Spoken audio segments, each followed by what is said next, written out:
Hello, good evening, folks. It's Sunday afternoon. Hope you've had a good weekend so far.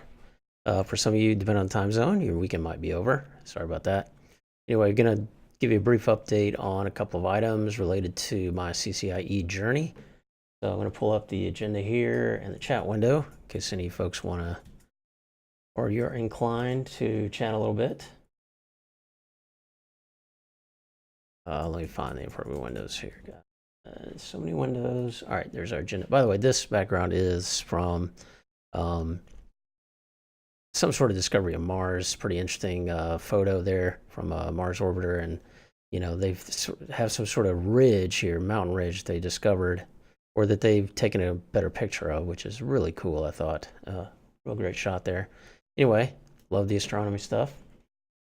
And that's our agenda. Here's our chat window. So yeah, we're going to talk a little bit about the vlog topics for today. One is just, I had a question on YouTube from a viewer who commented, said, hey, I really appreciate it. Can you tell us how, is it possible to install VIRL onto a Ubuntu server? And my response was basically, if you go to the VIRL site is pretty good about this. Actually, let me open another browser. They've actually cleaned this up recently, I've noticed, where if you go to VIRL deploy,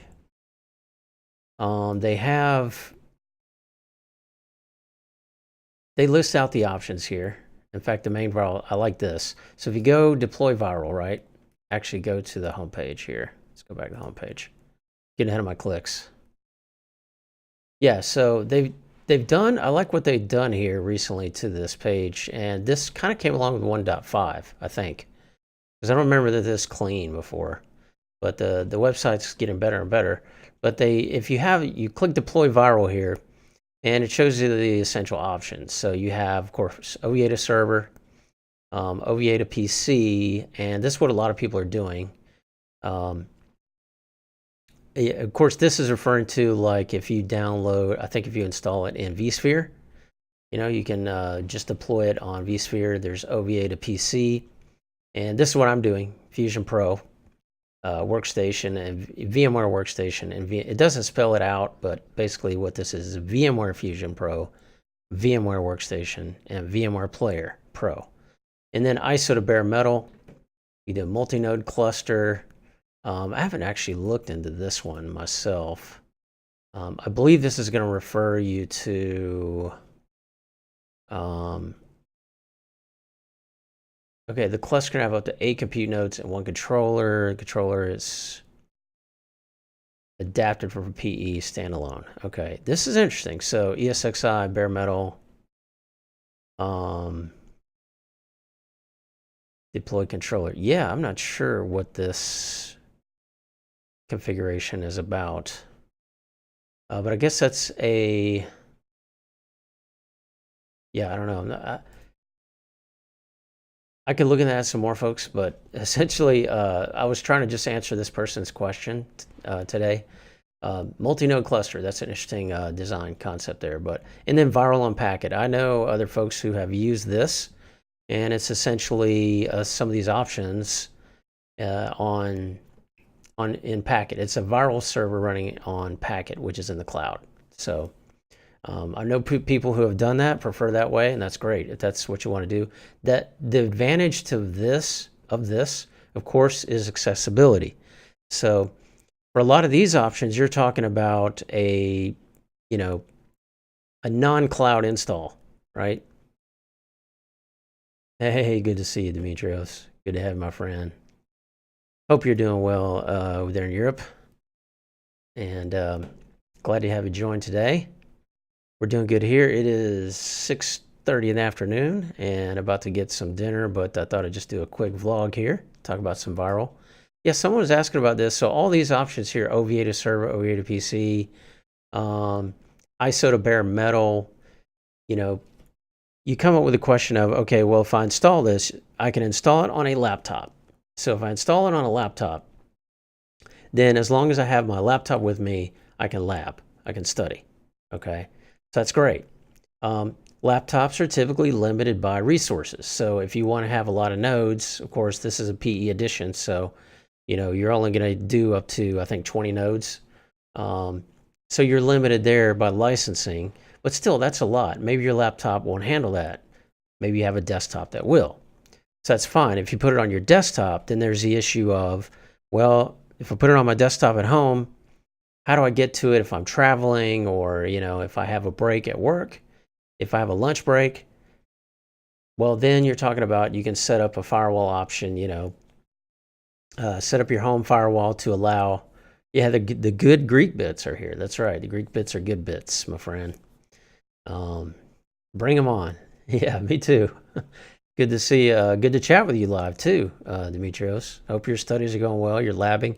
I saw your post earlier on Twitter. It looked like you were working on, oh shoot, I know I just saw it. Yeah, I forget what you said you were working on. GRE, that's right, GRE tunnels. Yeah, there's some interesting labs there. The INE labs are kind of interesting. And it's funny, Demetrios, when we were doing those, I don't know if you remember the big discussion we had, you probably do, about some of the different ways you sort of not hack a tunnel, but some interesting deployment scenarios of GRE tunnels. And I think Tony got involved. Yeah, there's some interesting things you can do with GRE. But yeah, I love it. I love that stuff. That's some good stuff. But yeah, so deploying VIRL, if you do this, so if you do it on a desktop PC, then you have a couple options there. You can do it on a shared usage desktop PC, which is what I do. So I have a Mac, and all my specs are listed, basically on the channel. But I have a shared use PC. I use it for streaming. I use my PC for other things too. I do my accounts on here. I do all sorts of. This is my desktop PC. So this is a shared use. I use it for that, and I use it for running VIRL. So that is an option. And then you can remote into your PC if you set that up on your firewall. There are different solutions for that, right? But this other option here, ISO to bare metal, I know a lot of people who are doing that, and that is actually the more efficient way to do it. And that is essentially, you've got a PC that is just going to run VIRL. So a lot of people will go and they will look for old servers. They'll go on the eBay and buy, a beefy little server. And that's just going to be dedicated to labbing, and they'll put their lab on that. And that's just a server sitting in a closet or somewhere else. And that is a great option. If I had the resources, this is the option that I would be doing right now. But I have kind of had to compromise and use a shared use PC with VMware Fusion Pro, and I run VIRL, my lab set up on my shared computer. So, but yes, this is a great option. I guess the multi-node cluster would be is if you want to share, if you want to run a VIRL instance across multiple servers, right? Maybe you want to share the load. I'm not sure if it'll let you do that, but that would be great. If you could set up 2 servers, you run 10 nodes here and 10 nodes on the other server. That'd be actually even a better option, right? And then you have VIRL on packet. And I know someone who's done this just because they like the simplicity of being able to access it anywhere. So their lunch break at work, or if they're traveling to a conference for work and they're stuck in a hotel, as long as they have internet, they can, VIRL's running in the cloud. So that's another great option. So yeah, there's some really good, I love how they've done this on the website here. This is a lot cleaner than I remember it being in the past. And I love the fact that if you click on an option, right away it says, hey, before you attempt this, or before you go out and buy hardware or buy VIRL, make sure you go over all of these different links. Read this first. So I like that. I think they did it, and I think that's new, 1.5. So anyway, keep those things in mind, folks. And regarding the question earlier on YouTube, the viewer said, can I run it VIRL on a dedicated Ubuntu server? And my reply was, I don't know why you would do that. essentially VIRL is already running, the VIRL server is running a variant of Linux. And so there's no real reason to, what I recommend that they do is run ISO to bare metal, you know, if you have to. Unless you have a Linux desktop.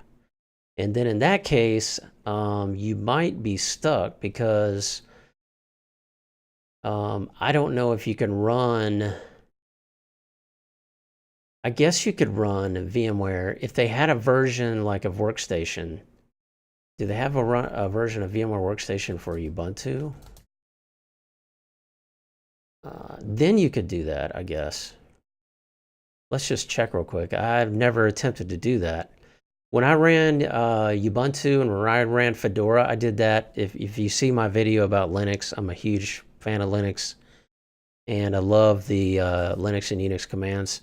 But when I did that, I ran VirtualBox, right, on Ubuntu. And that's how I ran my Windows applications on my Ubuntu PC. Some people do dual boot. That's another option. But if you have a dedicated Ubuntu server, do they have Workstation? Well, here's Workstation Pro screen. I think I was on it. Workstation Pro. Yes, Divisible. Hey, Divisible. Yeah, I was just going to share the link for the GNS3 update. I'm still using VIRL for now. But I've thought, you know, I'm seeing these links, and there are some viewers who are view the channel and are using GNS3. So maybe they hadn't heard yet about the upgrade. I thought I would mention that. So I'm going to link that here in a minute and talk about that. But yeah, for if you have a Ubuntu, whatever, let's see what options they have. Workstation player.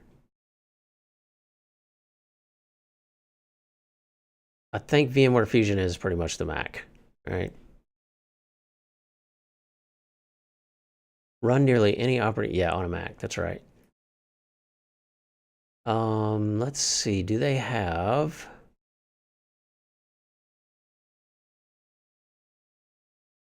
Choose your OS. Okay, looks like you can. VMware Workstation Pro lets you run multiple as virtual machines on a single Windows or Linux PC. So I guess I may go back and respond to that user. So if they have a Ubuntu server, it looks like you could run VMware Workstation Pro on your Linux machine. Yes. So that is new. It's been a while, guys. I used to have a copy of VMware Workstation. After I passed my VMware VCP years ago, they gave you a free version of VMware Workstation. I didn't really use it, but at the time, I don't think they had a Linux version of VMware Workstation Pro. Now they do. So that would be another option. If you have Ubuntu for this user, I don't know if you're watching, but I'll reply to you on YouTube, that essentially you could run Ubuntu and Workstation Pro. It looks that way. Yes, I agree, Demetrius. And that's what I did. When I had Ubuntu and Fedora, I used VirtualBox because it was free. And as a matter of fact, Demetrius, I don't know if that's still the case now, but when I ran Windows 7 on Fedora, it actually ran faster in VirtualBox than it did on under VMware Workstation. So I don't know if that makes any sense, but yeah, it seemed to run much faster the way. So maybe I did have a copy of Workstation Pro on Linux. Yeah, come to think of it, I must have. So that's not new. Yeah, memory, guys. You get older, you forget things. But yeah, so you could deploy, theoretically, it sounds like if you ran VMware Workstation Pro on a dedicated Ubuntu server, then you could deploy a VIRL instance on there. So there you go. But yeah, I'll just kind of go over my progress, folks. Keeping it brief tonight. You know, as many of you know, I've not been really labbing. I have been working on the written, and per our written topic checklist, right? I've got 84 days to go. And this weekend, I haven't done a whole lot. To be honest, I played a little golf yesterday. I got a little let out. Spent some time outside, which I kind of needed, and did some financial stuff today. But I have been, particularly on Friday, I've been studying first hop redundancy protocols. And there's a tiny video for that. It's about an hour long. But I tell you, I've had to rewind it a number of times. And at about the third time, I think it's finally clicked, between HSRP and VRRP and GLBP and kind of what those differences are and how those work. I haven't labbed those yet. I have worked in the real world, in IRL, with HSRP, but the VRP is, I just studied a little bit for the CCNP and the GLBP, as many of you know. Studying for the CCNP and compared to the CCIE is a huge gap. So, yes, I've been digging down into that and reading a little bit about that and studying. So, that's where I'm at right now. So, 84 days to go, feeling pretty good. And that's where we're at. So what I've got going on here, I've got a few meat chunks. This, guys, is a great post. If you haven't seen it yet, definitely check it out. This is someone who just recertified, I think, for 10 years. Bruno Wallman. Definitely read this because it's very well written. And, I don't always recommend long posts because I know a lot of you guys and gals, you're here because, you're labbing too. Or you're studying as well. Time is very valuable. It's hard to balance, how much time do I spend on social media, even if it's CCIE related, versus actually, axe to the grindstone. And I will say this one is definitely worth the read if you haven't already. It's great. And he has some very practical, sound, eye-opening sort of takeaways on taking the CCIE. It sounds like this person passed on their second attempt. Good stuff there. And then GNS3 2.1.4 is released. Thanks for calling out, DeBizzle. I do have GNS3. As a matter of fact, guys, I'll show you VMware. I have Windows 7, I have VIRL, I have GNS3, I have EVE-NG. And I booted this up just to see which version I'm running, although I've only put like 1 or 2 images in here. But I like to sort of stay on top of all the different software that people are using to lab. And it is a workable version, but it is prior to 2.1.